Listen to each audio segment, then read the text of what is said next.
ओम सूर्याय नमः। रविवार व्रत कथा। एक बुढ़िया थी। उसका नियम था प्रति रविवार को सवेरे ही स्नान आदि कर घर को गोबर से लीप कर फिर भोजन तैयार कर भगवान को भोग लगा स्वयं भोजन करती थी। ऐसा व्रत करने से उसका घर अनेक प्रकार धन धान्य से पूर्ण था। श्री हरि की कृपा से घर में किसी प्रकार का विघ्न या दुख नहीं था। सब प्रकार से घर में आनंद रहता था। इस तरह कुछ समय बीत जाने पर उसकी एक पड़ोसन, जिसकी गौ का गोबर वह बुढ़िया लाया करती थी, विचार करने लगी कि यह वृद्धा सर्वदा मेरी गौ का गोबर ले जाती है, इसलिए अपनी गौ को घर के भीतर बांधने लग गई। बुढ़िया को गोबर न मिलने से रविवार के दिन अपने घर को वह न लीप सकी, इसलिए उसने न तो भोजन बनाया न भगवान को भोग लगाया तथा स्वयं भी उसने भोजन नहीं किया। इस प्रकार उसने निराहार व्रत किया। रात्रि हो गई और वह भूखी सो गई। रात्रि में भगवान ने उसे स्वप्न में दर्शन दिया और भोजन न बनाने और भोग न लगाने का कारण पूछा।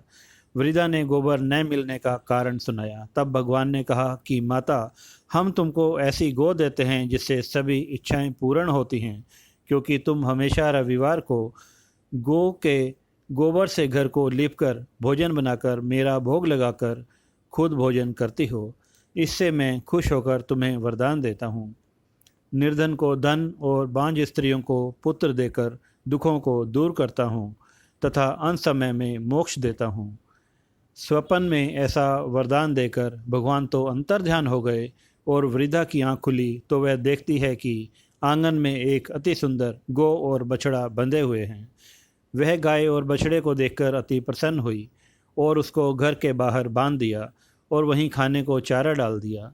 जब उसकी पड़ोसन बुढ़िया ने घर के बाहर एक अति सुंदर गौ और बछड़े को देखा तो द्वेष के कारण उसका हृदय जल उठा।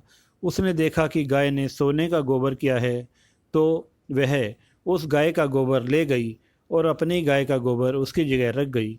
वह नित्य प्रति ऐसा ही करती रही और सीधी सादी बुढ़िया को इसकी खबर नहीं होने दी। तब सर्वव्यापी ईश्वर ने सोचा कि चालाक पड़ोसन के कर्म से बुढ़िया ठगी जा रही है, तो ईश्वर ने संध्या के समय अपनी माया से बड़ी जोर की आंधी चला दी। बुढ़िया ने अंधेरे के भय से अपनी गौ को भीतर बांध लिया। प्रातःकाल जब वृद्धा ने देखा कि गाय ने सोने का गोबर दिया है तो उसके आश्चर्य की सीमा न रही और वह प्रतिदिन गऊ को घर के भीतर बांधने लगी। उधर पड़ोसन ने देखा कि बुढ़िया गऊ को घर के भीतर बांधने लगी और उसका सोने का गोबर उठाने का दाव नहीं चलता तो वह ईर्ष्या से जल उठी। उसने कुछ उपाय न देखकर पड़ोसन ने उस देश के राजा की सभा में जाकर कहा, महाराज, मेरे पड़ोस में एक वृद्धा के पास ऐसी गऊ है जो आप जैसे राजाओं के ही योग्य है। वह नित्य सोने का गोबर देती है। आप उस सोने से प्रजा का पालन कीजिए। वह वृद्धा इतने सोने का क्या करेगी। राजा ने यह बात सुन अपने दूतों को वृद्धा के घर से गऊ लाने की आज्ञा दी।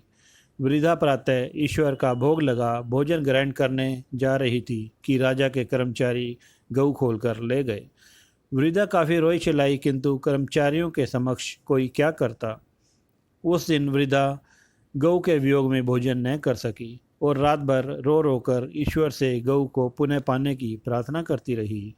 उधर राजा गऊ को देखकर बहुत प्रसन्न हुआ, लेकिन सुबह जैसे ही उठा सारा महल गोबर से भरा दिखाई देने लगा। राजा यह देखकर घबरा गया। भगवान ने रात्रि में राजा को स्वप्न में कहा कि राजा, गाय वृद्धा को लौटाने में ही तेरा भला है। उसके रविवार के व्रत से प्रसन्न होकर मैंने उसे गाय दी थी। प्रातः होते ही राजा ने वृद्धा को बुलाकर बहुत से धन के साथ सम्मान सहित गऊ बछड़ा लौटा दिया। उसकी पड़ोसिन दुष्ट बुढ़िया को बुलाकर उचित दंड दिया। इतना करने के बाद राजा के महल से गंदगी दूर हुई। उसी दिन से राजा ने नगरवासियों को आदेश दिया कि राज्य की तथा अपनी समस्त मनोकामनाओं की पूर्ति के लिए रविवार का व्रत करो। व्रत करने से नगर के लोग सुखी जीवन व्यतीत करने लगें। कोई भी बीमार तथा प्रकृति का प्रकोप उस नगर पर नहीं होता था। सारी प्रजा सुख से रहने लगी। ओम सूर्याय नमः।